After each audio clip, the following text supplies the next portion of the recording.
So let me share my screen. Okay, so we'll chant 12th chapter,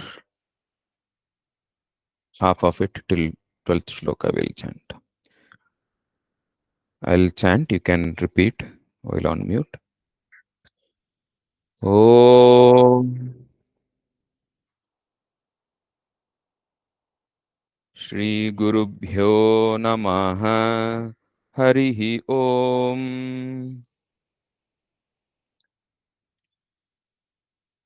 अथ द्वादशोऽध्यायः भक्तियोगः अर्जुन उवाच एवं सततयुक्ता ये भक्तास्त्वां पर्युपासते ये चाप्यक्षरमव्यक्तम् तेषां के योगवित्तमाः श्रीभगवानुवाच मय्यावेश्य मनो ये माम् नित्ययुक्ता उपासते श्रद्धया परयोपेताः ते मे युक्ततमा मताः ये त्वक्षरमनिर्देश्यम् अव्यक्तं पर्युपासते सर्वत्र गमचिन्त्यं च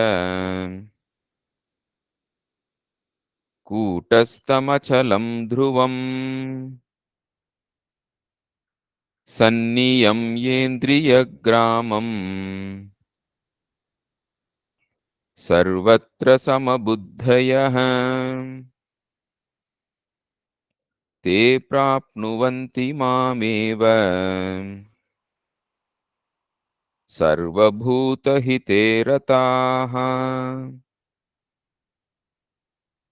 क्लेशोऽधिकतरस्तेषाम् अव्यक्तासक्तचेतसाम् अव्यक्ता हि गतिर्दुःखम् देहवद्भिरवाप्यते ये तु सर्वाणि कर्माणि मयि सन्न्यस्य मत्पराः अनन्येनैव योगेन मां ध्यायन्त उपासते तेषामहं समुद्धर्ता मृत्युसंसारसागरात् भवामि न चिरात् पार्थ मय्यावेशितचेतसाम् मय्येव मन आदत्स्व मयि बुद्धिं निवेशय निवसिष्यसि मय्येव अथ ऊर्ध्वं न संशयः अथ चित्तं समाधातुं न शक्नोषि मयि स्थिरम् अभ्यासयोगेन ततो मामिच्छाप्तुं धनञ्जय अभ्यासेऽप्यसमर्थोऽसि मत्कर्म परमो भव मदर्थमपि कर्माणि कुर्वन् सिद्धिम् अवाप्स्यसि अथैतदप्यशक्तोऽसि कर्तुम् मद्योगमाश्रितः सर्वकर्मफलत्यागम् ततः कुरु यतात्मवान् श्रेयो हि ज्ञानमभ्यासात् ज्ञानाध्यानं विशिष्यते ध्यानात् कर्मफलत्यागः त्यागात् क्षान्तिरनन्तरम् अद्वेष्टा सर्वभूतानां मैत्रः करुण एव च निर्ममो निरहङ्कारः समदुःखः सुखः क्षमी सन्तुष्टः सततं योगी यतात्मा दृढनिश्चयः मय्यर्पितमनो बुद्धिः यो मद्भक्तः स मे प्रियः यस्मान्नो द्विजते लोको लोकान्नो द्विजते च यः हर्षामर्षभयोद्वेगैः मुक्तो यः स च मे प्रियः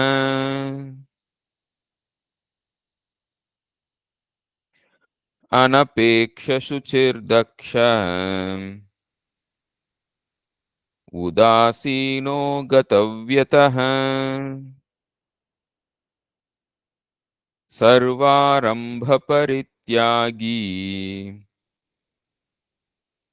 यो मद्भक्तः स मे प्रियः यो न हर्षति न द्वेष्टि न शोचति न काङ्क्षति शुभाशुभः परित्यागी भक्तिमान् यः स मे प्रियः समशत्रौ च मित्रे च तथा मानापमानयोः शीतोष्णसुखदुःखेषु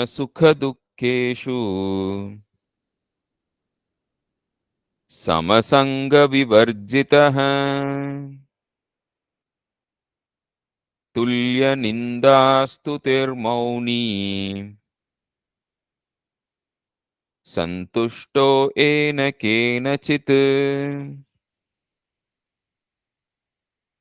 अनिकेतस्थिरमतिः भक्तिमान् मे प्रियो नरः ये तु धर्म्यामृतमिदम् यथोक्तं पर्युपासते श्रद्दधानामत्परमा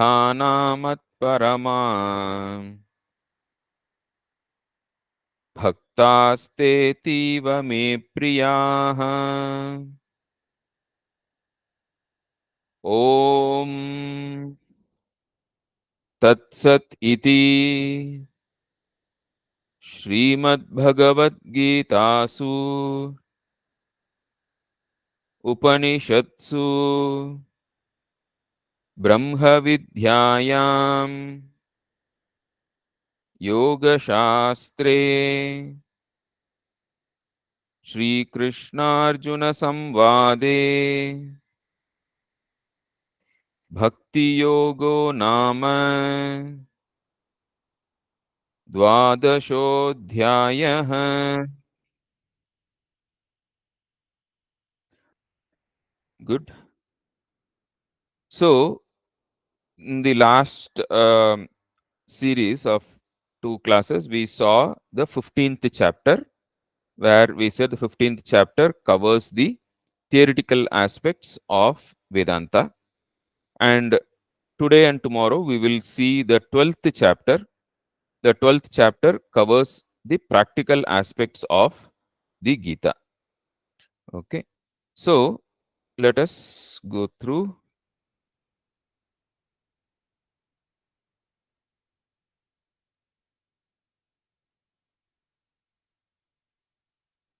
Second.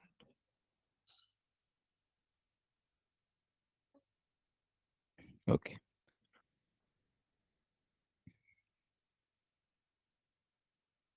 So I hope you're able to see the slides. Yeah, so all the shlokas are taken from sanskritdocuments.org. So that's a place where you can, if you want any, the text of any of our scriptures, right? The Vedas and Stotras, everything, you can take it from there. And the beauty of that site is like they have, you can select what script you want. You can take it in, Tamil script, Kannada, Telugu, Malayalam, Gujarati, whatever script you want, you can select, and then it will give in that script. And so that collecting from there was done by the students of Vivekananda Study Circle, and then they made put the basic the Gita shlokas into this slide deck, and then rest of it I put together. Okay, so now let us have a quick recap of the tenets of Vedanta, which we saw in the 15th chapter. So in the 15th chapter, we saw that the chapter describes what is moksha, what is samsara, and what is moksha from the points of view of first Jagat, using the inverted people tree analogy. And then it describes that from the point of view of the Jiva, the individual, then from Ishvara, the universal being, and then it took us described as what is Nirguna Brahman, and then what is the what is the glory of Jnanam and the Jnani. So that's what we saw in the 15th chapter. So now a recap of the 15th chapter, whatever the tenets which we saw. So the first is the Jiva Tattva. Jiva Tattva basically says all living beings, Jiva, which is essentially us, right? That is what is more important. So we are essentially a conscious core covered by three bodies, right? So pure consciousness, the Atma, covered by three bodies: gross, subtle, and causal, right? Stula Sharira, Sukshma Sharira, Karana Sharira. And the essentially we saw the Jiva is the causal body, and it carries the karma phala, samskara, and jnana from one birth to other birth, whereas the gross and subtle body, like they are used as instruments, the Jiva Tattva. But and beyond the causal body, the Jiva's essential nature is pure consciousness. This is what we saw. And Jagat Tattva, the insentient world.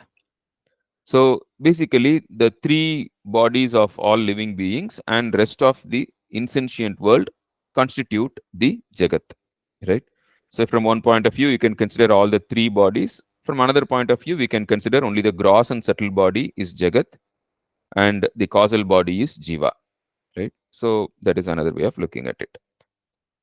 And then Ishvara Tattva, the one Ishvara Tattva is the Saguna Ishvara, right? The one supreme universal conscious being whose will manifests as all the laws, all the matter and minds of all the living beings in the universe is Ishvara, right? So we saw how Ishvara says he is the Samashti Annamaya Kosha, right? And then he says he is a Samashti Pranamaya Kosha, Samashti Manomaya Kosha, Samashti Vijnanamaya Kosha, right? Gama Visyacha Bhutani Dharayam Ahamojasa. Then we saw Aham Vaishwanaro Bhutva Praninam Dehamashritaha. Then we saw Sarvasya Chaham Hridi Sannivishto. So that way, like we saw how the universal being, the Ishvara, is all the koshas of all the jivas put together, right? And also the Ishvara said, Dvavimau Purusho Loke Jagat Chara Cha Akshara Evacha Chara Sarvani Bhutani Kutastokshara Uchete.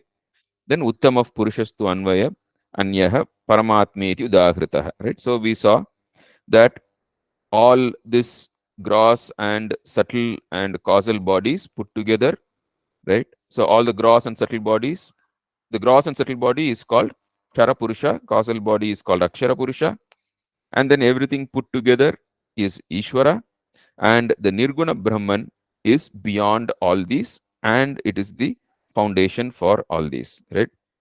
The, so basically, all the three, Jiva, Jagat, Ishvara, are manifestations in the relative realm of the supreme pure consciousness, which remains unmanifest in the absolute realm. Right? So, as supreme pure consciousness, there is no difference between the Atman and Brahman. Right? So, there is absolutely no, it is Akhanda without any divisions. The divisions happen only when it comes at the level of causal body. Right? So, at that level, there is only pure consciousness.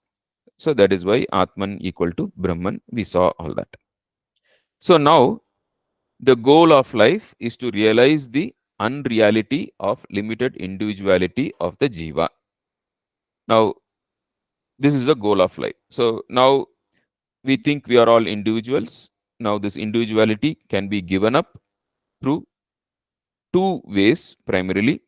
One is by realizing our pure our nature, our real nature as pure consciousness. In that case, there is no individuality at all. It is Akhanda Chaitanya. The other way is to know that Ishvara is everything and Ishvara is everything, including us, including all our five koshas. They're all parts of Ishvara only. There is no individuality. Ishvara alone exists.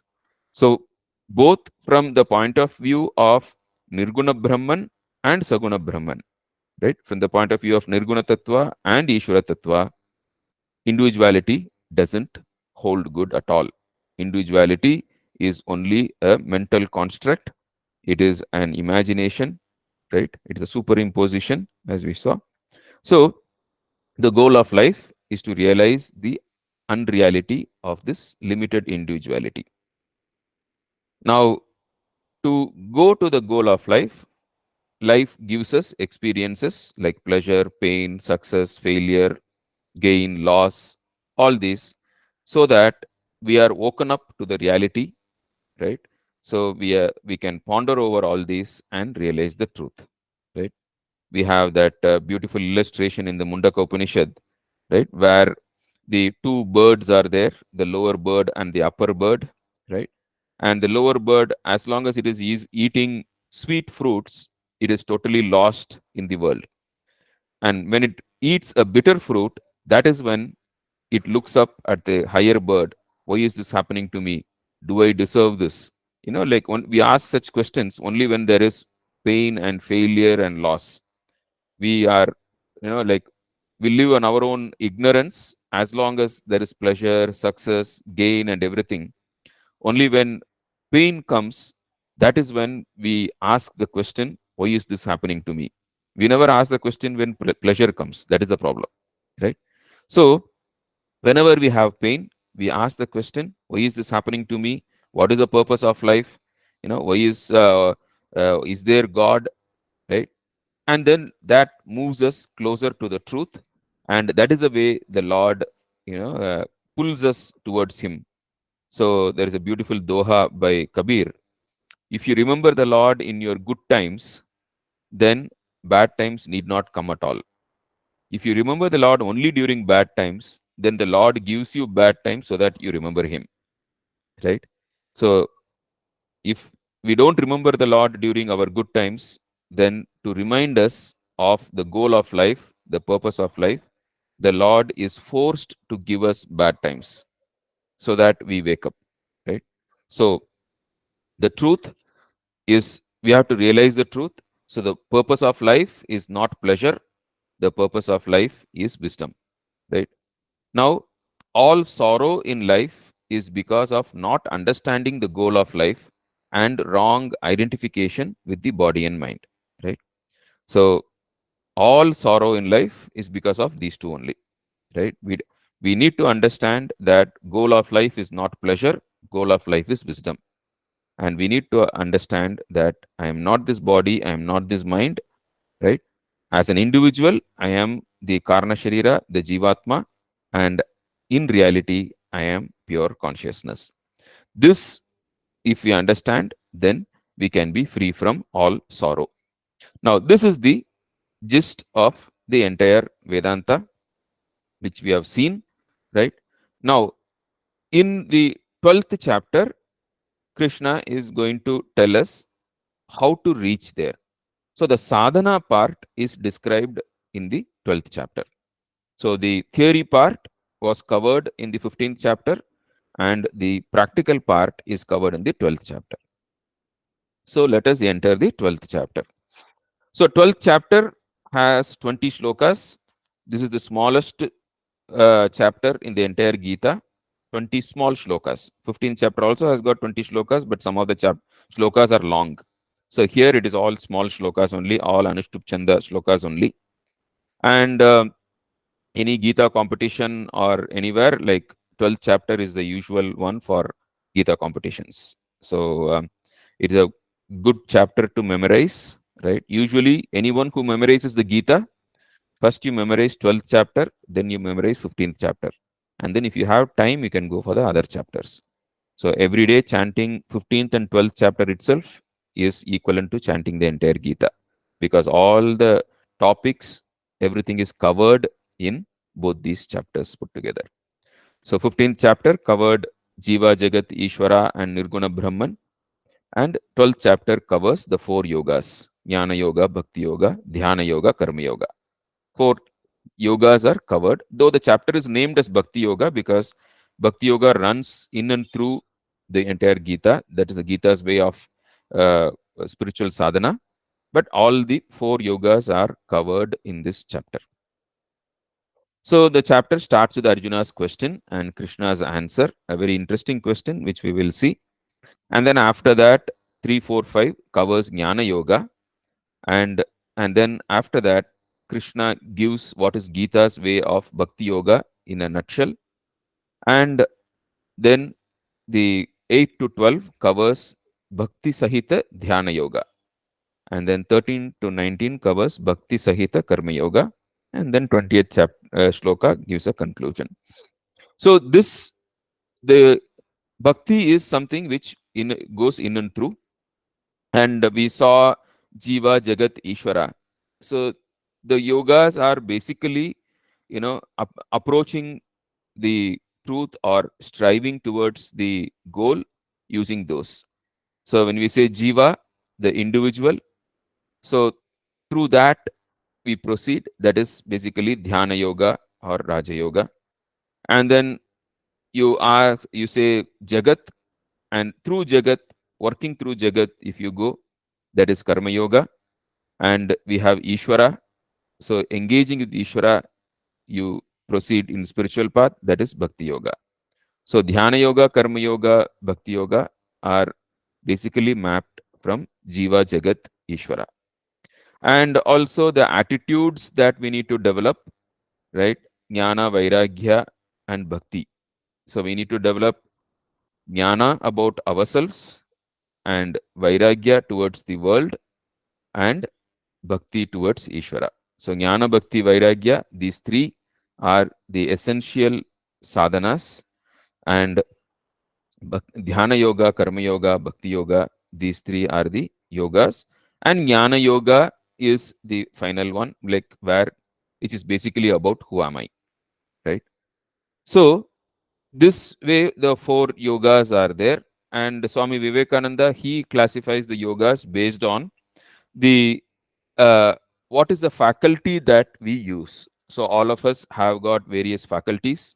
We have the faculty to work and using that as sadhana. So that is karma yoga. We have the faculty to will, the willpower, that is to follow discipline, and we have the willpower, that is Raja Yoga or Dhyana Yoga. We have the faculty of emotion. So using the emotional faculty is Bhakti Yoga. And we have the faculty of intellect. Using the intellect as a faculty is called Jnana Yoga. So this is Swami Vivekananda's classification. So there are various classifications of these yogas based on whether you consider the faculty which we use, or what milestone which we achieve, or the Jiva Jagat Ishvara which I told you. Like, so there are various ways of mapping these four yogas to, like what it is about. So there is a in my blog practicalphilosophy.in, there is an article called Four Yogas According to Bhagavad Gita. You can refer to that, where in the Gita how the four yogas are covered in different contexts. You can see there. Okay, so going ahead, this is the template for the 12th chapter. It basically covers the four yogas, right? And the chapter starts with Arjuna's question, and Arjuna asks a very interesting question. So he says, Evam satatayuktaye bhaktastvam paryupasate echapyaksharam avyaktam tesham ke yogavittamaha. So this is comes in the 12th chapter, so which means already Krishna has talked about various things, right? And so overall, when Arjuna has seen, he sees that there are two things which are being talked about. One is worship of Ishvara, the Saguna Ishvara. The other one is Nirguna Ishvara Jnanam, right? So Arjuna is asking a question like, should which is better, Saguna Ishvara, worship of Saguna Ishvara, or worship or knowledge of Nirguna Brahman? Who is better established in yoga? So here kind of Arjuna is mixing up lot of things, right? So Yoga Vittama, if you see in the 6th chapter, Krishna says Yoga Rudha is an intermediate state, right? It is not the final state. And Yada Hina Indriyarteshu na Karmashu Anusvajyate Sarva Sankalpa Sannyasi Yoga Rodhasta Dochyate. He defines Yoga Rodha. And then he says, beyond the Yoga Rodha, you have to proceed further, right? So basically, like, Arjuna has a confusion here about that. And in general, like, the essence of Arjuna's question is very simple. It's a very, very common question which people ask today. Can one be spiritual but not religious? That is the essence of Arjuna's question, right? He says, like, which is better, like, worshipping God or following a secular spiritual approach, right, towards the Nirguna Brahman. So, can one be spiritual but not religious? That is the beautiful question of Arjuna, which is asked time and again today. And also, this question can be mapped into other things also. Are who is better, bhaktas or jnanis? Right? Always there is a contention. Bhaktas keep telling the jnanis, you are impractical. Jnanis keep looking at the tend to look down upon the bhaktas. There is always, there is a conflict, or there is always uh, opinion opinionated, outlook between bhaktas and jnanis. And of course, this happens only when they are far, far below in the path, right? When they are just beginners, the so-called bhaktas, or you can say bhakti margins or bhakti yogins, right? So they are on the way, right? Instead of saying bhaktas and jnanis, it is better to say bhakti margins and jnana margins, right? People who have just beginning of bhakti and beginning of jnana, beginning of bhakti marga and beginners in jnana yoga, jnana marga, they have the problem. Moment they have advanced to a sufficient extent, the bhaktas and jnanis don't have any problem, because they realize that both are like two wings of the bird. You cannot have one and not the other, right? Sri Ram Krishna was a great bhakta and a great jnani. Ramana Maharshi was a great bhakta and a great jnani. So none of the saints have found any conflict between bhakti and jnani, between bhakti and jnana. It is only the beginners who find conflict. The moment they even small extent, if they progress in spiritual life, this conflict will go away. Okay. Then also people ask, okay, who is better, like people who worship God through forms or worship God as formless? Now, this is a problem. Interreligious conflicts are because of this, right? Like some religions say God has to be worshipped only as formless. The people who worship are with through forms are idolaters. And there's been the history of humanity has been such a so much of bloodshed has happened because of this conflict between worship through forms and worship as formless. And when you say through forms, again you'll have this form or that form. And again, when you say formless, then they'll come to this name or that name. Even just because God is worshipped formless, they don't stop fighting. They continue the fight with name. God should be called by this name or that name. So this fight, right, has resulted in so much of violence, so much of bloodshed, right? That is also another uh, interpretation of this question of Arjuna. Which is better, worship through forms or worship through formless, right? So, and also like, in the Indian context, like who is better, Dvaitins or Advaitins, that is another interpretation of this question. So, this question of Arjuna can be interpreted in so many different ways, right? And it beautifully fits in all these questions. And the answer that Krishna gives also answers all these things in a very beautiful way. So, Krishna's answer is very simple. He says, yes, you can try to be spiritual but not religious, but it is very difficult. So, you better start being religious, and as you progress, you will automatically become spiritual and you will reach the goal.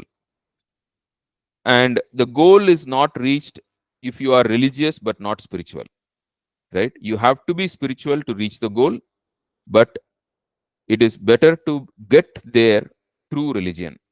Be religious, and then you mature to become spiritual, and then you reach the goal. That is what Krishna is going to tell. So that applies everywhere, right? So you be a bhakta, and then you get into jnana. Directly getting into jnana is difficult. Worship God through form, and then get to formless. Worship through Dvaita or Vishishta Dvaita, right? And then you get to Advaita. Instead of directly jumping to Advaita, you go through Dvaita and Vishishta Dvaita. That way it is easier. So Krishna's answer applies in all the contexts, right? Which is better. So we will see how Krishna answers the question. So first Krishna answers Arjuna's question directly, right?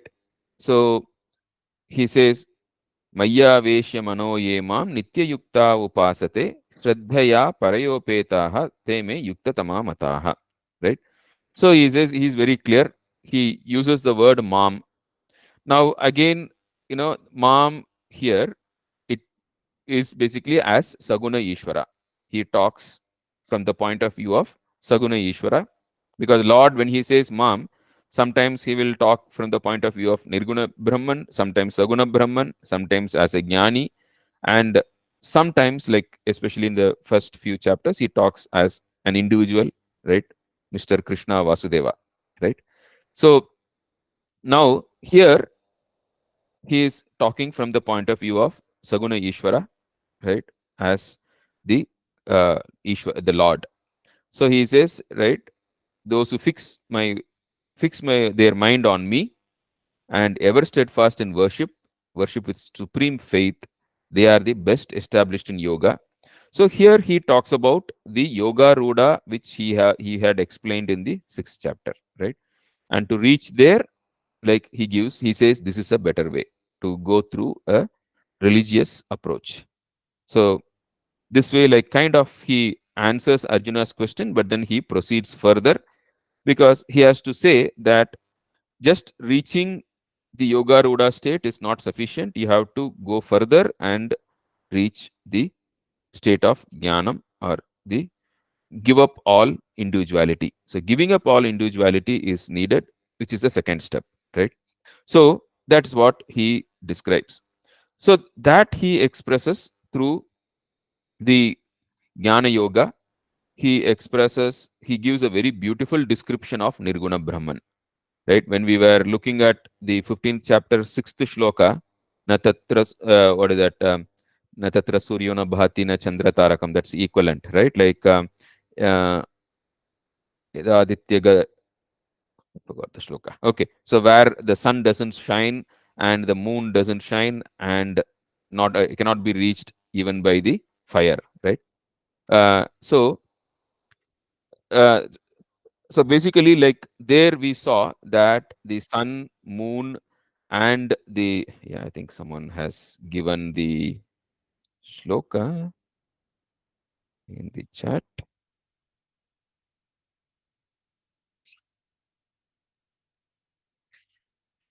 Yeah, natat bhasayate suryo na shashanko na pavakah. Thank you. Yeah, natat bhasayate suryo na shashanko na pavakah. Right.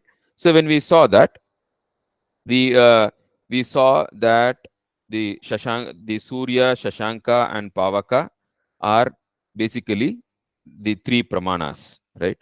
So now that is kind of expanded here, and here he gives the beautiful description of Nirguna Brahman, right?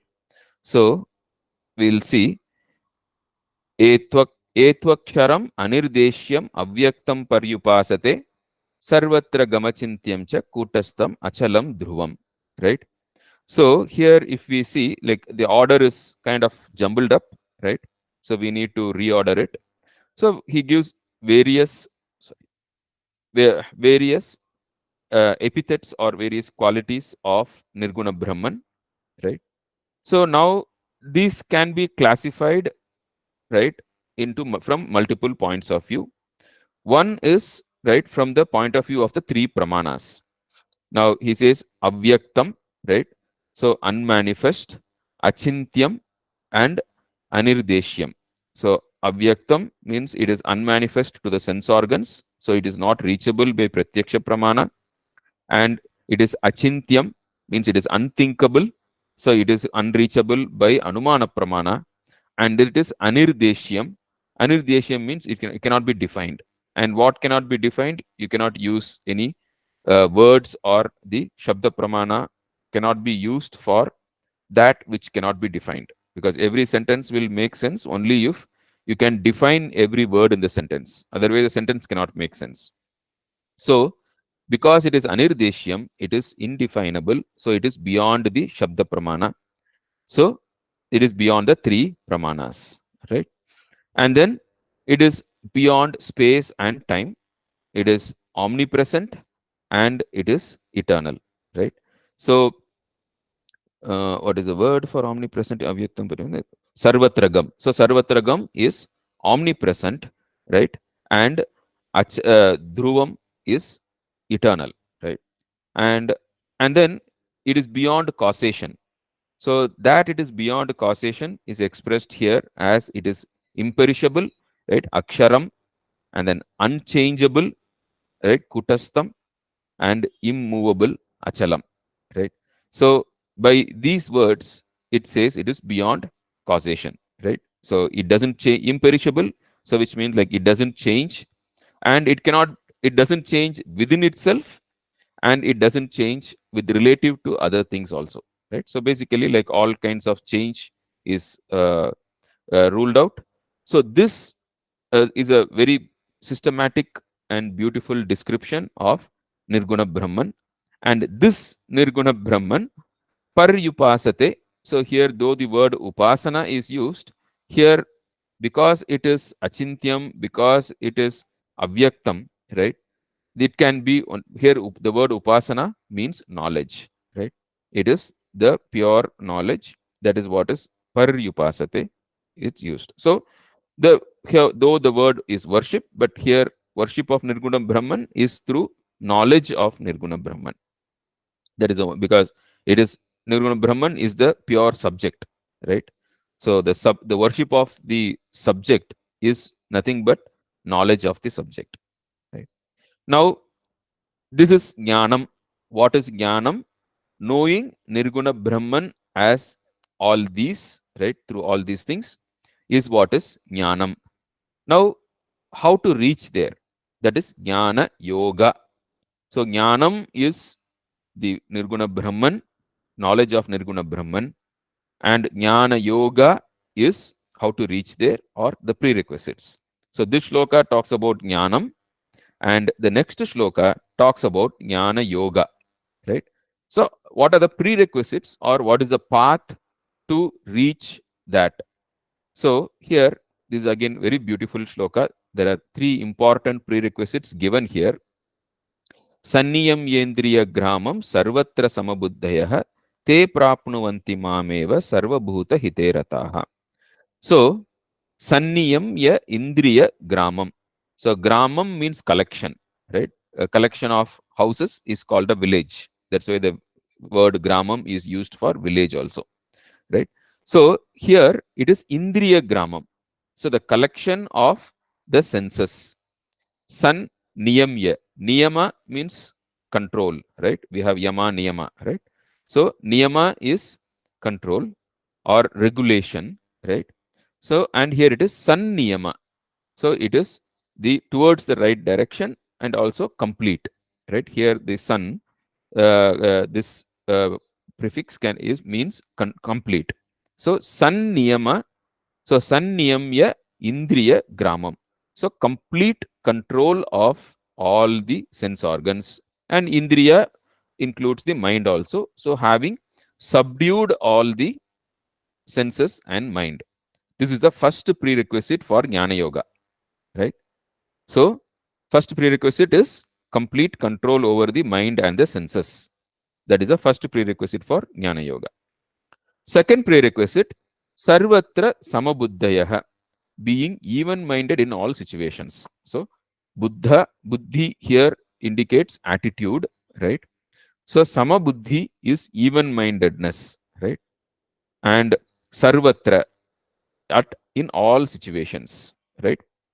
So, here actually, like literally, it means everywhere. So, here it indicates all situations. So, Sarvatra Samabuddhi, being even-minded in all situations, right? So, basically equanimity in all situations. That is the second prerequisite. So, nothing should shake you, right? Then the third prerequisite is Sarva Bhuta Hite Rataha, right? So, Bhuta means living being. So, Sarva Bhuta means all living beings. Hita means welfare. So, the welfare of all living beings.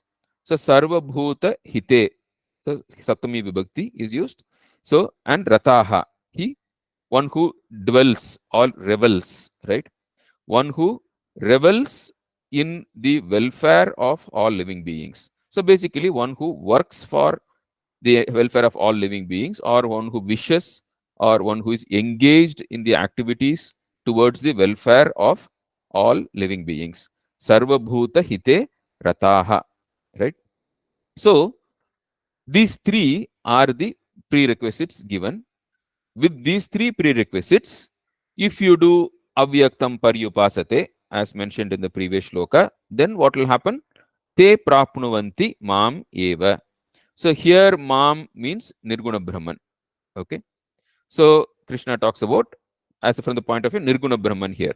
So in Gita, the word mam and the word atma, these two are the most confusing words. At every context, the meaning will be different. Some places the Atma means body, some places Atma means mind, some places Atma means Jivatma, sometimes some places Atma means pure consciousness. Similarly, Mam also, some places it is Mr. Krishna, right, son of Vasudeva, son of Devaki and Vasudeva. Some places it is as Ishvara, right, Saguna Ishvara. Some places it is Nirguna Ishvara. So you have to map correctly the word mam and atma before you understand the shloka. Otherwise, it can lead to a misunderstanding. So here mam means Nirguna Brahman. Okay.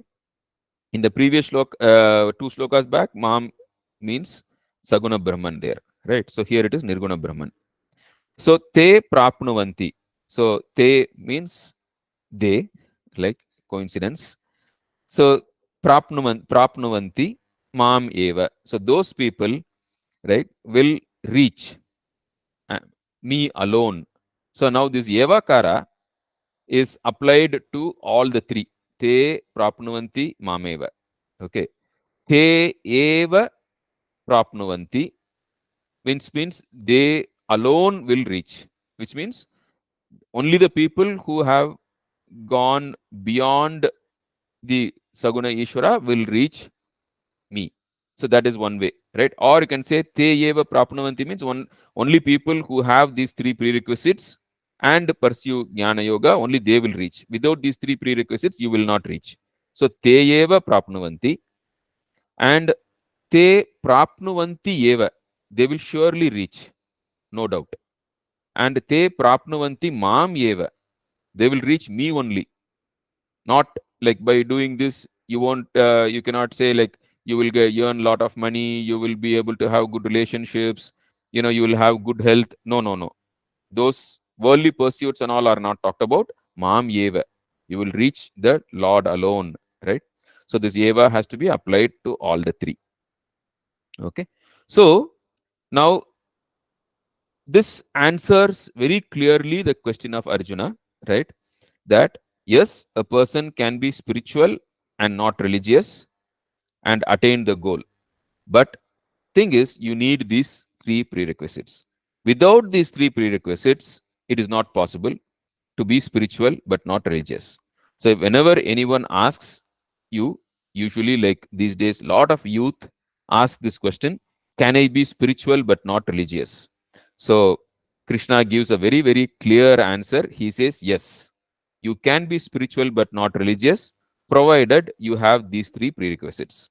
What is that? You should have complete control over, you should have completely subdued your senses and mind.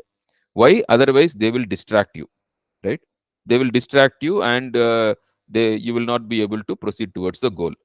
Second, sarvatra samabuddhi. You should have complete equanimity in all situations, right? Labha, labhau, jaya, jayau, right? Shitoshna, right? So between pleasure and pain, between success and failure, right? Between gain and loss, between all that, you should have complete equanimity. Otherwise, you won't be able to reach the goal. Then Sarvabhuta Hiterataha. You should be genuinely interested in the welfare of all living beings. Otherwise, nature will not let you proceed, because nature binds you down, right? So that you work for the world. Okay. Nature has put in this ignorance into our mind so that we work for the welfare of this world, because nature is feeding us, nature is giving so many things, nothing comes for free. So nature puts this blind across our eyes, doesn't let us see the truth, so that we work in this world. And so, unless we genuinely, with real interest, work for the welfare of the living beings in this world, nature will not remove the veil from our eyes. Mahamaya will not release the bondage and let us see the truth unless we work towards her living beings, right? So that is why working towards the welfare of all living beings is important, so that we clear our debt, right? The runa, pancha runa we have, right? The panchamaha yajna, when we do, then we clear that our debt towards nature, then nature will open our mind for higher possibilities. So working towards the welfare of all living beings is needed, so that we become independent of any debt to this world, right? Now, unless you do all these three, you will be able to be spiritual but not religious, right? This is the idea. And so Gita gives this roadmap, right, in these two shlokas. So what is the roadmap? So our goal is knowledge, knowledge of what is the truth, right? And what is the problem? Like there are, we are bound to this world, and they are the roadblocks. What are the roadblocks? Dependence on this world for security, dependence on this world for pleasure. So when you are dependent on this world for security and pleasure, we cannot pursue the truth. Like, it is totally tied down, right? Our mind will be running only behind security, artha, and pleasure, kama. So as long as our mind runs behind artha and kama, we cannot even think about pursuing jnana, right? So first we have to get over this running behind artha and running behind kama. How do we do that? That is what is called by dharma, right? So another way of putting dharma is karma yoga and dhyana yoga. So we get over this problem of running behind security in this world, right? By karma yoga or service, right? We do karma yoga and service to this world, and that will free us from this bondage of artha or bondage of running behind security. How will we know we are free from this world for security? We will have equanimity in all situations. So, Sarvatra Samabuddhi is an indicator that we have by and large solved this problem of dependence of this world for security. And how to get over dependence of this world for pleasure? By meditation, by dhyana yoga and compassion meditation, right? And how will we know that we are independent of this world for pleasure? We will have sanniyam yendriya gramam, right? We will have control over the mind and senses. So control over the mind and senses is an indicator that by and large we have become independent of this world for pleasure. We are not running behind this world for pleasure. We don't depend upon this world for pleasure. An indicator of that is control of mind and senses. And this is attained by dhyana yoga or meditation. Now, by these two, we will attain this state of yoga rudha, right? And such a person is eligible for jnana yoga, right? Then you go pursue the jnanam, and then you attain for the full independence. So this is the secular roadmap. How to be spiritual but not religious. This is the roadmap given by Gita for a person who wants to be spiritual but not religious, right? So this is exactly the Buddhist way. Like if you look at it, like Buddhism is basically this, right? They have Shila, right? Then Dhyana and then Jnana. So those are the three steps, which is nothing but Karma Yoga, Dhyana Yoga, Jnana Yoga in a secular way, right? So when you say Karma Yoga, they do social service and you work, you sweep the ashram, you do all that, this, that, go for begging, like, so that is Buddhism follows that. And then Dhyana Yoga, meditation, you count the breath, mindfulness meditation, compassion meditation. So all those things, like, secular meditations are there in Buddhism. And then Jnana Yoga, they study, like, what are the what is the truth, like, so all those things they have, right, which is Jnana Yoga. So Buddhism also has the same thing. Now Vedanta also has it, right? Of course, Buddhism borrowed from Vedanta only. Buddhism came much, much later than Vedanta, right? So Buddhism is nothing but a secularization of Vedanta is what is Buddhism, right? And in fact, there is a beautiful book, Critical Analysis of Indian Philosophy by Chandradhar Sharma, Professor C.D. Sharma, where he makes a beautiful statement. He says, like, some people say Shankaracharya is a hidden Buddhist, but actually Buddha is a hidden Vedantin, because Vedanta is much, much older than Buddhism. So Buddha, though he claims and he rejects Veda, but then he has taken all the concepts and ideas from Veda, like rebirth and the jnana and everything, but then he kind of has rejected the authority of the Veda, which is very funny, right? So instead of calling Shankaracharya as a pseudo Buddhist, it is better to call Buddha as a pseudo Vedantist, which is a more realistic and correct statement. This is made by Professor Chandradhar Sharma. Anyway, uh, so this this is a secular approach of reaching the goal, right? Being spiritual but not religious, which is what Krishna describes in the shlokas on Jnana Yoga, right? The third and fourth shlokas we saw. Now, then Krishna makes this very, very important, beautiful statement.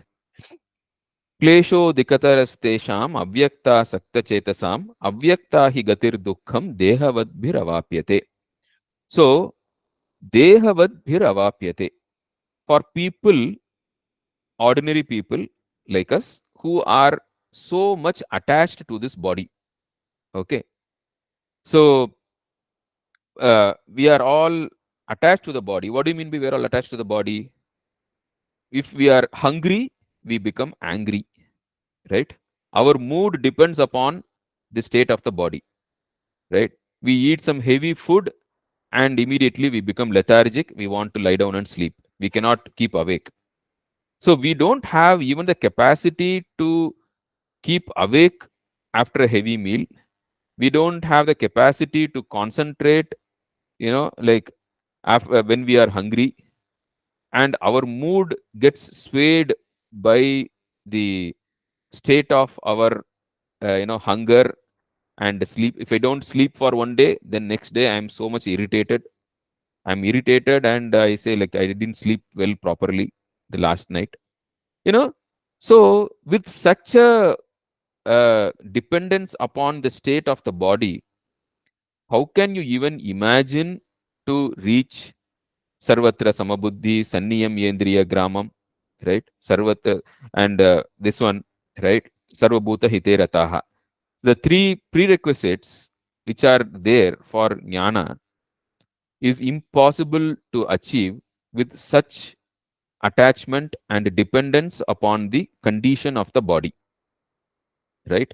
And hormonal changes, right? Mood swings, like so much we are bound by the condition of the body, right? And because of that reason, Krishna says it is almost impossible for a person to be spiritual but not religious, right? So he says the difficulty is greater for those who pursue the path of fixing the mind on the unmanifest, reaching the goal through the path of the unmanifest, that is, being spiritual and not religious, right? Is very hard for people who are attached to the body.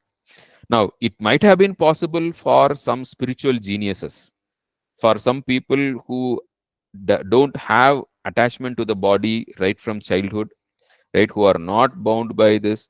So there are always exceptions, but it cannot be the general rule. So Krishna says being spiritual but not religious is for exceptionally people who are child prodigies, spiritual prodigies, who from birth did not have any attachment to the body. For such people, this might work, but not for the general public, not for the ordinary people. And this is what even Sri Ram Krishna says, right? They are all like, Annagata Prana, right?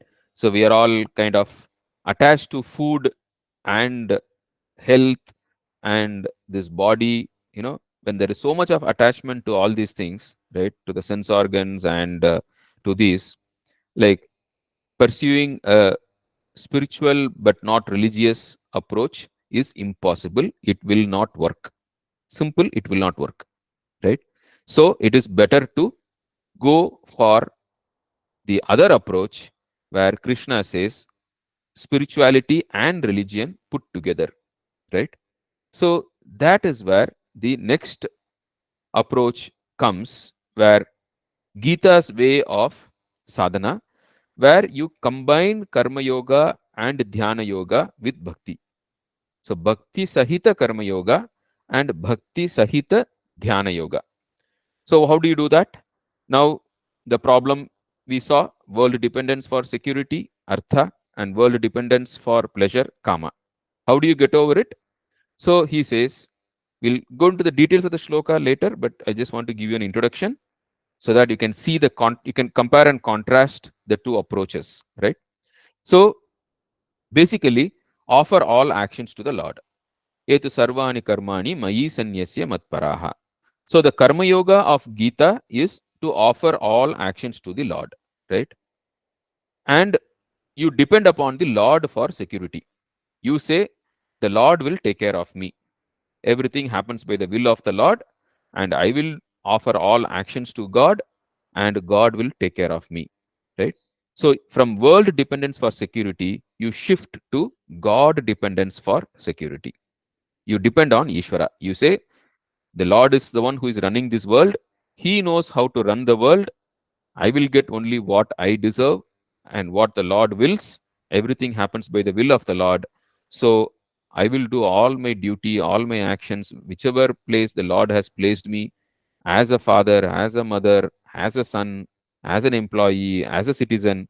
The Lord has placed me in all these things. And because of that, there are duties associated with all these roles. And I will do all my duties as offering to the Lord, and the Lord will take care of me. I don't need to worry, right? So, this is what the Gita's way of Karma Yoga. We saw Bhoktaram, Yajnatapasam, Sarvaloka Maheshwaram, Suhrudam, Sarvabhutanam, Nyatwamam, Shantim Richati. Right? So, Bhoktaram, Yajnatapasam. So, the Lord is the beneficiary of all actions, and He is the Sarvaloka Maheshwara. He is the supreme Lord of this world, and He is the Suhrudam Sarvabhutanam. He is the well-wisher of all living beings, including me. So, I depend upon the Lord for my security. Right? So this is the way we get over world dependence for security. Then how do we get over the world dependence for pleasure? By meditating upon the Lord, right? Shravanam, Kirtanam, Vishnur, Padasevanam, right? Shravanam, so we sing the name of the Lord, we meditate upon the Lord, right? And by all these, we get over dependence upon the world for pleasure, right? So we derive pleasure in bhajans, in puja, in meditation, and in all these things we derive so much of pleasure within, right? That we get over dependence upon the world for pleasure by this, right? So meditation upon the Lord will shift our world dependence for pleasure to God dependence for pleasure. So once we do that, this way we get over this kama vritti. So running behind security and running behind pleasure, we get over through bhakti. So Karma Yoga Sahita Bhakti will free us, Bhakti Sahita Karma Yoga will free us from world dependence for security, and Bhakti Sahita Dhyana Yoga will free us from world dependence for pleasure. And now comes the bonus. The Lord says, if you do this, then you don't need to pursue Jnana Yoga. I will take care of that for you. So he gives a discount, right?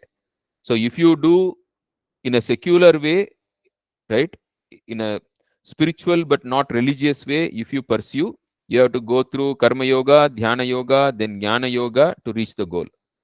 Now, the Lord says, if you do with bhakti, don't worry. If you do Bhakti Sahita Karma Yoga and Bhakti Sahita Dhyana Yoga, you don't need to work for Jnana. I will take care of that for you. Right? Tesham aham samudharta mrityu samsara sagarat. So the Lord can save only by giving Jnana, but He says, I will give you Jnana. Why is this? How does it work? Because if you are able to get to Vishwarupa Ishvara Darshana, Saguna Ishvara, going from Saguna Ishvara to Nirguna Brahman is very easy. Right? This becomes a step-by-step approach. Instead of directly jumping to Nirguna Brahman, if you first step, you go to Saguna Ishvara, Saguna Brahman. Saguna Brahman is everything in this universe is Brahman, right? Then going to Nirguna Brahman is easy. So this way, This is a much easier approach, very interesting approach, very smooth, and this suits most of the people, right? Now, this approach works for everyone, and this is what is Gita's way of sadhana, right? So, you combine Karma Yoga and Dhyana Yoga with Bhakti and follow this integrated approach, and the Jnana part, the Lord will take care, because going from Vishwarupa Ishvara to to Nirguna Brahman is it's a small jump only, not a big jump. So that way, you use the Lord as a intermediate, as the means and an intermediate goal, and you will be able to reach easily. And the 10th chapter, he says, like, by doing this, like, the knowledge will just shine forth from within. I will take care of that, he says, right? In multiple places in the Gita, he says, if you follow this approach, I will give you the knowledge myself. You don't need to work for it. So, this is what is the Gita's way. So, he says, Etu sarvani karmani mayi sanyasya matparaha ananyenaiva yogena mam dhyayanta upasate. So, these two lines summarize the entire Gita sadhana, right? So, the first line talks about Bhakti Yoga Sahita Karma Yoga. The second line talks about Bhakti Yoga Sahita Dhyana Yoga. Okay. So, Etu Sarvani Karmani Mayi Sanyasya Matparaha. So, Matparaha means having me as the goal, right? Having the Lord as the goal, right? Matparaha. Then, Etu Yaha. To those people who Sarvani Karmani Mayi Sanyasya, right? One who surrender all actions to me, right? So, all actions. So, Sarvani Karmani. All actions means what? Whether you are going and buying grocery for your family, or you are helping someone in your on the road, helping a stranger to find his way, or you work in your office to do your duty, or you do some social service, or you sit and do puja in the in your house. All actions, sarvani karmani, cooking, brushing your teeth, taking bath, right? And family work, professional work, social work, every work is covered here. Nothing is exempted. Sarvani karmani. That's what my teacher Paramathanji says, like that. You have to stress sarvani karmani. That everything is included, right? Etu sarvani karmani mayi sanyasya matparaha. Having me as the goal, surrender all actions to me. Means what? Everything you do, do it for the Lord. Do everything as a gift to God, as an offering to the Lord, right? So there are three steps. First, you offer the fruits of action, right? Then you offer the action itself. Then you offer the doership of action. So there are three stages here, right? Which we will see as we proceed, right? And then ananyenaiva yogena mam dhyayanta upasate, right?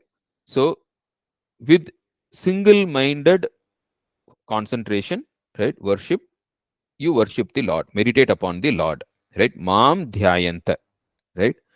So instead of doing a secular meditation where you count your breath, you follow the breath, you be mindful. So all this mindfulness meditation, compassion meditation, counting the breath, all instead of all these things, or focusing on some chakra, instead of all these things, he says, Mam Dhyayanta, meditate upon me. So in the center of the heart, you imagine the form of the Lord, whichever form you like, and you do Manasa Puja, you do some meditation, right? So, Mam Dhyayanta, you meditate upon me instead of some random, like imaginary, instead of a secular meditation, you do a religious meditation. Mam Dhyayanta, right? So, Ananyeneva Yogena Mam Dhyayanta Upasate. So, you meditate upon the Lord this way. Now, this shloka is what Swami Vivekananda has codified as the motto of Ramakrishna Math. Atmano mokshartam jagat hitaya cha. Right? So Atmano mokshartam is the second line. Ananyeneva yogena mam dhyayanta upasate. And jagat hitaya cha is the first line. Yetu sarvani karmani mayi sanyasya matparaha. So in a way we can say, right, Atmano mokshartam jagat hitaya cha is a summary of or codified form of this shloka. This shloka is the entire Gita sadhana, right? Is covered in this. And the next shloka is just the Falastuti. What will happen if you follow that Gita sadhana? He says, Tesham aham samuddharta mrityu samsara sagarat bhavamina chirat partha maya veshita chetasam. Okay. So here the keyword is this mayi aveshita chetasam, right? Mayi aveshita chetasam, that is the keyword. You get your mind completely soaked up in the Lord. Just like how a Rasagulla is fully soaked in the syrup. Similarly, your mind should be completely soaked in the Lord. Mayi aveshita chetasam. So the goal of the two, right? Etu sarvani karmani mayi sanyasya matparaha ananyeneva yogena mam dhyayanta upasate. Right? You off, do all your work as an offering to the Lord, and you sit and meditate upon the Lord. The goal of those two is nothing but this, to soak the mind completely in the Lord. So if you are able to achieve that, right, Mayi Avesita Chetasam, means what? Like even in your dream, only your Nama Japa should go on. Suddenly in the middle of the night, you wake up and you should find that you are repeating the name of the Lord even in the sleep. Anytime you close your eyes, the form of the Lord only should come in front of your eyes. Right? Anytime you close your eyes, in your mental screen, the form of the Lord only should arrive. Nothing else should be there. That is called Mayi Aveshita Chetasam. To reach there is the Karma Yoga and Dhyana Yoga as per Gita, which we will be seeing in full detail in the rest of the shlokas. Right? So this sixth and seventh shloka, or in fact, you can say even the sixth shloka is the key. The rest of the shlokas are an expansion of the sixth shloka only. And this Mayi Aveshita Chetasam is the goal to be reached, right? If you are able to reach that, then the Lord says, rest I will take care. So to the people who have reached this goal of Mayi Aveshita Chetasam, he says, Teshamaham samuddharta mrityu samsara sagarat. I will free them from the mrityu samsara sagara, right? This samsara in the form of mrityu, right? So basically, like all anxiety, attachment, fear, everything is basically different forms of mrityu or sorrow, and the Lord will free us. So with this, the first section is over, like where he just gives a crux of the whole thing. We will stop here for some questions, okay, and then we will proceed further, because the rest of it is next he takes into the goes into the details. Okay, so let me open up the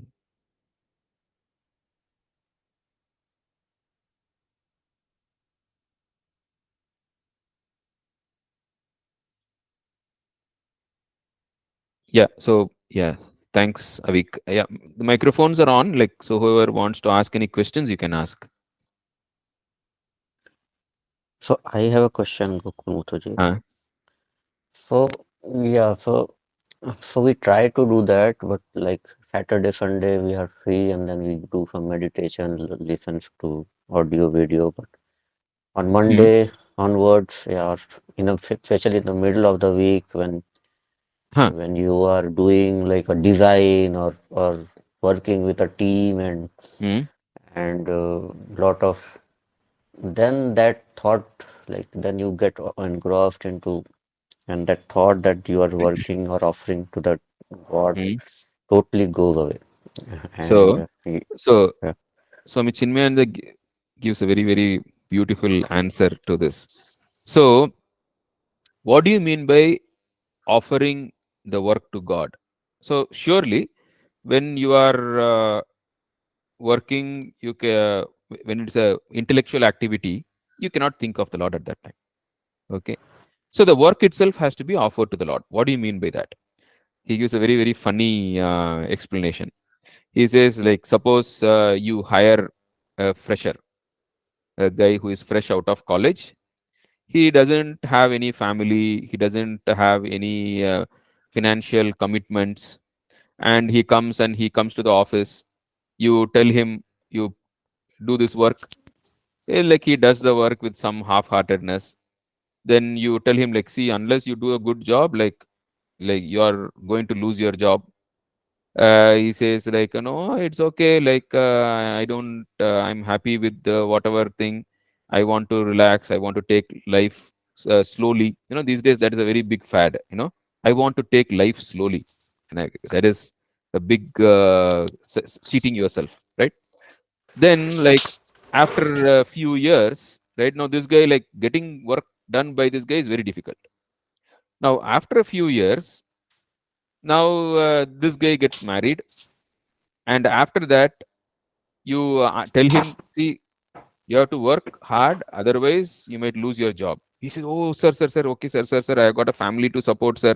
I'm Otherwise I won't be able to manage, sir. And then he starts working very sincerely. And then you tell him, like, see, if you work well, then you will get promotion, you will get hike. Then he starts working. So now what has changed?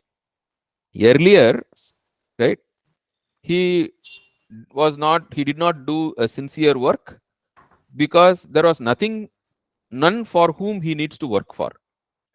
But now once he gets married, now this guy has a family to support, a wife and children to feed and educate, right? So now he's tied down, and that makes him serious in his work. That makes him, work properly. So all the time, what does he do? Like, in in if you look at his office, on his phone, he will have his wife or children's picture. On his desktop background, he will have his wife's or children's picture. Even on his desk, he will have some picture of them. And he will have a painting done, a small horrible drawing done by his child. Like, for everyone it looks like a scribbling, but for him it is a big like award winning Mona Lisa painting, right? And he has in his wallet also, he has his picture of his child, picture of his wife. Like, so his entire life now seems to have a meaning suddenly, right? Now, instead of doing that, you get the Lord as the goal of your life, right? You uh right, 1 second, sorry. Yeah. So basically, like, you have the Lord as the center point of your life, right? So even if you are working in your office, right, you work for the Lord, right? Just as how a family man, a samsari, does everything for his family, right? And he has a picture of his family all over the place. Similarly, a bhakta, a spiritual aspirant, he does everything for the Lord, right? On his phone background also, he will have his Ishtadevata's picture. On his desktop background also, he will have Ishtadevata picture. On his car also, he will have the picture of his Ishtadevata in the car dashboard. On the office working place also, he will have picture of his Ishtadevata, right?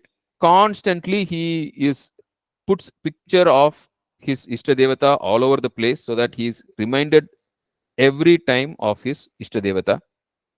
And even though he is doing the office work, he says, I do this for Ishvara Priti, right? Priyatam Pundari Kakshaha Sarva Yajno, right? We say, right? Like, Priyatam Pundari Kaksha Sarva Yagneshwaro Harihi Tasmin Tushte Jagat Tushtam Prinite Prinitam Jagat, right? So everything you do for his Priti.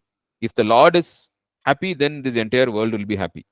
So I am not focusing on my family. If I do everything for the happiness of the Lord, my family will be taken care of by itself. That's what he says. Ananyas chintayanto mam yejana paryupasate tesham nityabhiyuktanam yogakshemam vahamyaham. Right? So you work for the Lord, you work for the welfare of the world as an offering to the Lord, and everything will get taken care of. Okay. So that is the way, the Gita way, right? Everything you do as an offering to the Lord. To do that, you have to put the picture of the Lord all over the place.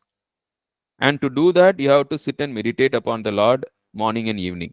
We will see that. All the details we will see, right?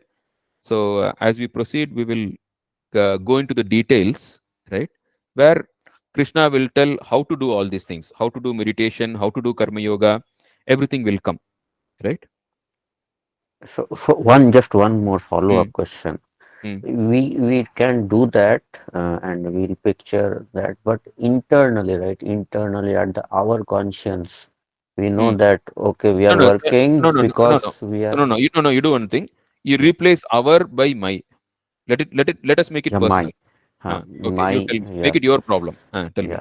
So Mm. my, mm, so when we like When I say I, when uh, I do that, then I know that somewhere I want promotion also. Somewhere huh, I want more mm, hike also. huh. Yes, So it is not yeah, wrong. See, yeah, having promotion and hike is all fine. Why do you want it? So that you can do a better job, right? See, you don't work for salary. You work for being able to contribute to the world, right? Suppose, let us say the soldier who is protecting the border of the country, if he works for salary, then the security of the country is in threat, right? If someone bribes him, then he will sell the country. Now, you are no less than the soldier on the border. Now, you cannot have different rules for the soldier and different rules for you. Now, working for salary is corruption, right? Just because like we blame the politicians, they are taking bribe, right? Having money as higher priority than service. If that is corruption, even for a private employee, having money as a higher priority than service, than doing the work, is corruption only. Understand? So, working for money is corruption. So, you work so that you are able to contribute to the world. And in return, they give money, just like how a soldier is paid, right? Similarly, you are also paid. But if your focus is on the money, then you'll be corrupt. It's a dangerous situation. That is adharma, right? So, yes, you are compensated with money by which you can take care of your family, yes, and promotion you need to get so that you can utilize your skills and knowledge in a much better way so that you can contribute more, right? So, your focus should be on contribution, not on what money you get and what promotion you get. Then you are corrupt. You see the thank you, point, Gokul. Yeah, right? Like, imagine, put yourself in the shoes of the soldier on the border and ask yourself, is your attitude acceptable to you, right? If the soldier who is guarding the borders, if he has the same attitude towards work as you, right, is it acceptable to you? Think. Or the politician, right? So corruption is possible not only in public service, it's also possible in private service. Anytime you have money and personal interest as higher priority than the work you do, than the contribution you give for the society, that is corruption. Is that clear? yes, thank you. Yeah. Any other questions?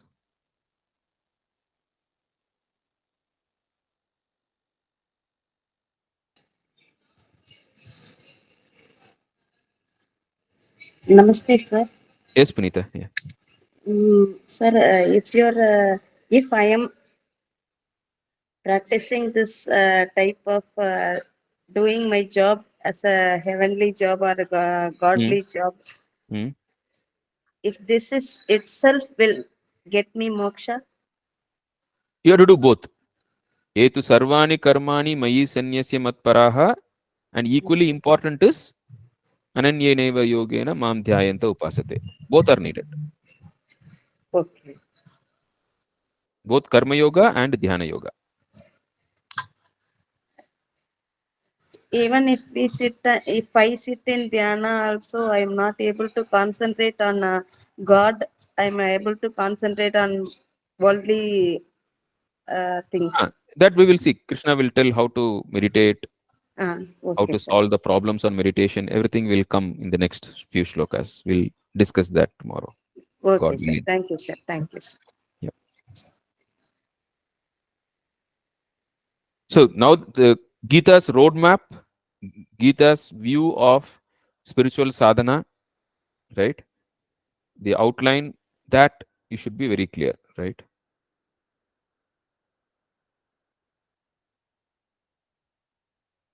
Any other questions?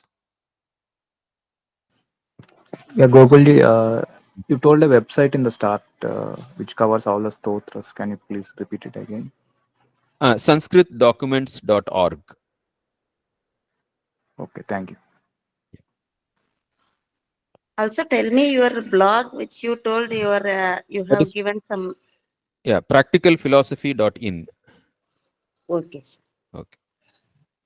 So Gokul, which one is like Gita, like which Gita to buy for with like which explanation, which kind of like, because there are many if versions of Gita, right? So which is a good recommended version of Gita with correct explanations? Which you See, see. Instead of saying correct explanation, you can got? say which is the so, and also it depends upon how deep you want to go.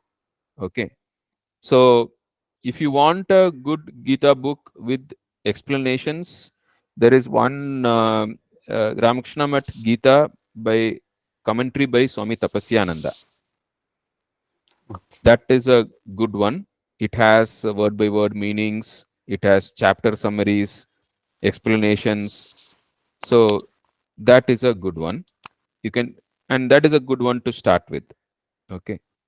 But if you say like you don't want commentaries, you just want just the this thing word by word meaning and just one line translation, then Swarupananda's is good.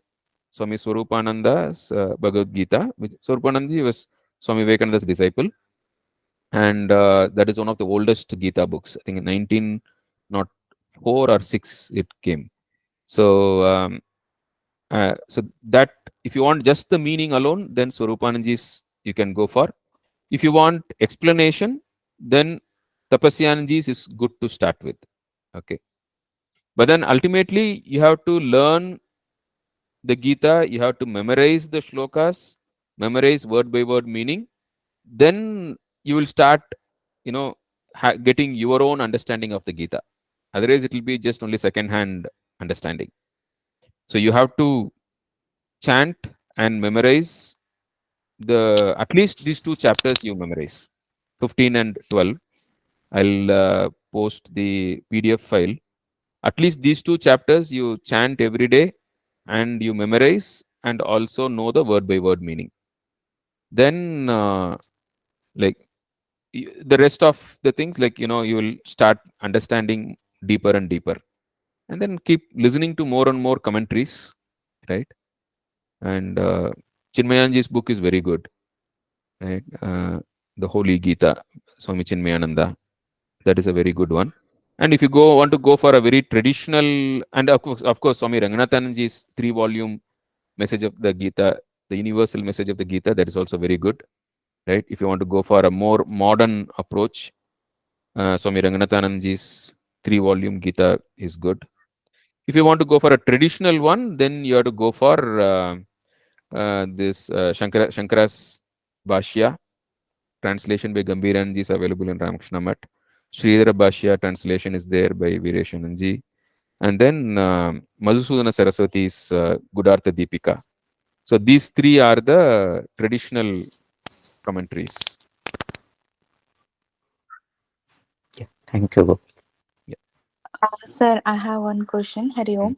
Hey. Sir, I want to know the blog again. Sorry, I missed writing it. The blog. Practicalphilosophy.in. Okay, So okay. I will send you the PDF of the slides, so it will be there in that. Okay. I'll put it on the WhatsApp so you can refer to it. Sir, any other question? Is there any chance that I can email you? Yeah, you can on the blog there is the email ID is there. You can email or you can WhatsApp. If you're on the WhatsApp, you can send a WhatsApp also. Sure. Thank you. Yeah. Okay, fine. So happy Ganesh Chaturthi to all of you, and eh, have a good rest of the day. Thank you. Happy Ganesh Chaturthi, sir. Thank you. Happy Ganesh Happy Chaturthi. Ganesh Chaturthi to everyone. Thank you, sir. Thank you. Jai Ram.